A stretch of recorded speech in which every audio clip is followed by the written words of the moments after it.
কোনোদিন মিথ্যা কথা বলাওনি। আরে তবে আমি যে কুকুরটিকে নিয়ে আসলাম, এত আশা করে আনলাম, আপনার চরণে সেবায় লাগবে।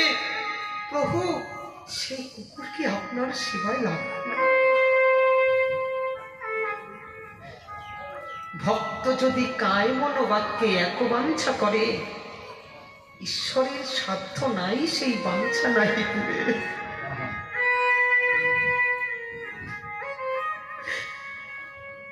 গম্ভীরাতে মহাপ্রভু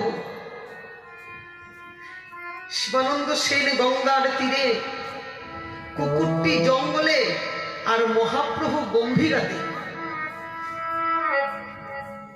তিনজন তিন দিকে মূর্ছিত হয়ে পড়ে আছেন মহাপ্রভু। ভাবে গদগদ, অঙ্গ থরথর করে কাঁপছে। হঠাৎ করে চমকে উঠে বসলেন গৌর। জগদানন্দ, জগদানন্দ, শিগগিরই যাও, পুরীর গর্ভগৃহে যাও, সেখান থেকে চাপাটি প্রসাদ নিয়ে আসো। প্রভু, জগন্নাথের এখনো ভোগ লাগেনি দয়াল। জগন্নাথের এখনো ভোগ লাগেনি দয়াল। আপনি তো ভোগ না দিয়ে কোনোদিন প্রসাদ পান না, আজকে আপনার কি হয়? বলছে, না না জগদানন্দ, আর বিলম্ব করো না, তুমি ভোগ হয়নি হয়নি, তুমি প্রসাদ নিয়ে আসো। দেখেছেন, চাপাটি মানে শুকনা রুটি, বাসি রুটি হয় না, মানে রুটিটাকে অনেকক্ষণ আগুনে ছেঁকতে ছেঁকতে করকরা হয়ে যায়। সেই করকরা রুটিকে, যেটাকে রাজস্থানী ভাষায় বলে মক্ষিকা রুটি, মানে বাজরা হয়, বাজরা এখানে চাষ হয় কি বাজরা, ওই বাজরা দিয়ে এক ধরনের রুটি হয়, যেটা হাত দিয়েই বানানো হয়, যেটাকে জল রুটি বলে। বৃন্দাবনের দিকে খুব প্রসিদ্ধ এটা। তাড়াতাড়ি যাও, সেই চাপাটি নিয়ে আসো। বলছেন, ভোগ লাগেনি প্রভু, এখনো জগন্নাথের সেবা হয়নি। বলছে, হয়নি হয়নি, তুমি তাও তুলে নিয়ে আসো। মহাপ্রভুর কথা মাত্রই জগদানন্দ প্রভুর ঘরের থেকে একটি চাপাটি, একটি রুটি তুলে এনে মহাপ্রভুর হাতে দিচ্ছেন। ভক্ত বৎসল গৌর হরে বারান্দার মধ্যে বসে দুটি পাখানি নাচাচ্ছে, আর একটু একটু করে সে রুটিটিকে কামড়ে কামড়ে খাচ্ছেন। আর ওইদিকে সমস্ত ভক্তগণ শিবানন্দ সেন গম্ভীরাতে আসছেন, আর মহাপ্রভু রূপীটি সেবা করছেন। সেবা করতে করতে চোখটি তুলে দেখছেন সম্মুখে একটি কুকুর বসে আছে। নিতাই গৌর হরি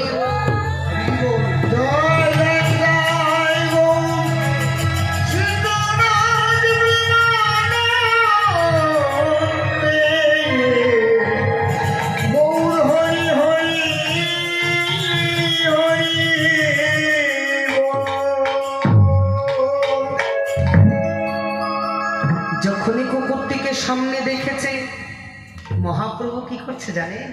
কুকুরটিকে কাছে যখনই পেয়েছেন, মহাপ্রভু আর বিলম্ব না করে কুকুরটিকে দৌড়ে গিয়ে আলিঙ্গন করেছেন। ভক্তগণ বলছেন, জগদানন্দ ঠাকুর বলছেন, গৌর, এটা কুকুর, কুকুরকে ছেড়ে দাও, কুকুরকে ছেড়ে দাও।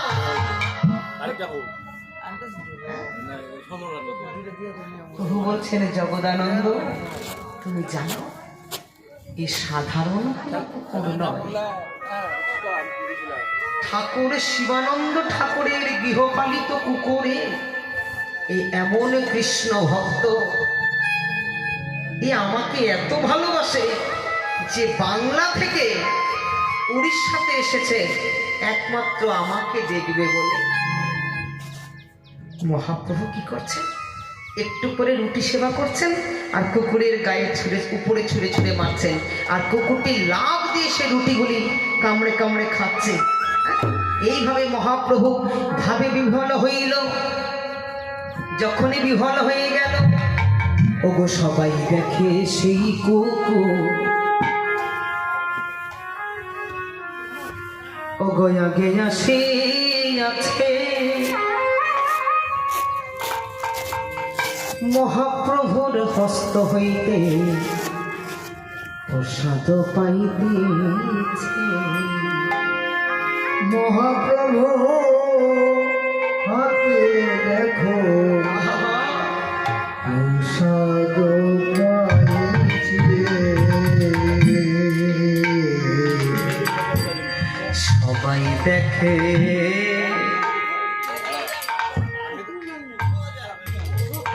সেই কুকুর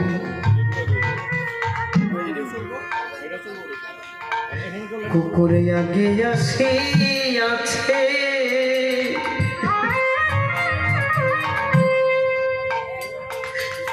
সবাই দেখছে এসে সারা জীবন গৌর গৌর বলে ডেকে গেলাম, গৌরের পরশ পেলাম না, কিন্তু সেই কুকুরটিকে যে অপমান করেছি, সবার আগে গিয়ে কুকুর মহাপ্রভুর দর্শনে পেয়েছে। শুধু দর্শন নয় গো,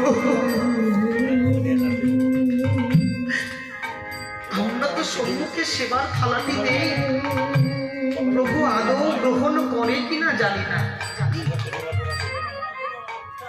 সকালবেলা রন্ধন করে প্রভুকে সামনে দেই, আদৌ প্রভু সেবা করে কি করে না কিছুই জানি না, অনুমানে প্রসাদ রূপে গ্রহণ করি। কিন্তু চেয়ে দেখুন, মহাপ্রভু নিজের অধরামৃত দিয়ে সেই রুটিটি কামড়ে খাচ্ছেন, আবার কুকুরটিকে দিচ্ছেন। অধরামৃত প্রসাদ, সাক্ষাতে সেবা দিচ্ছেন।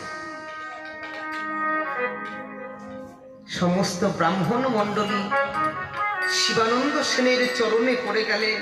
ঠাকুর, অপরাধ করেছি, সত্যি আপনার কুকুর কৃষ্ণ ভক্ত। ভাবিতে বুঝিয়া গো কুকুরের কণ্ঠ জড়ায় ধরে,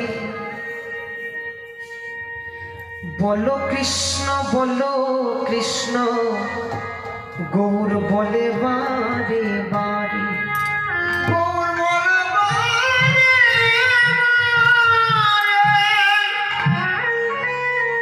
কৃষ্ণ কৃষ্ণ বলে কুকুর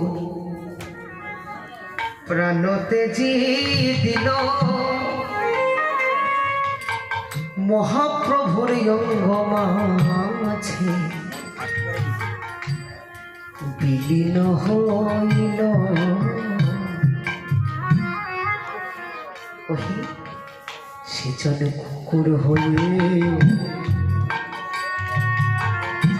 আমার গৌর পেল। সেজন্য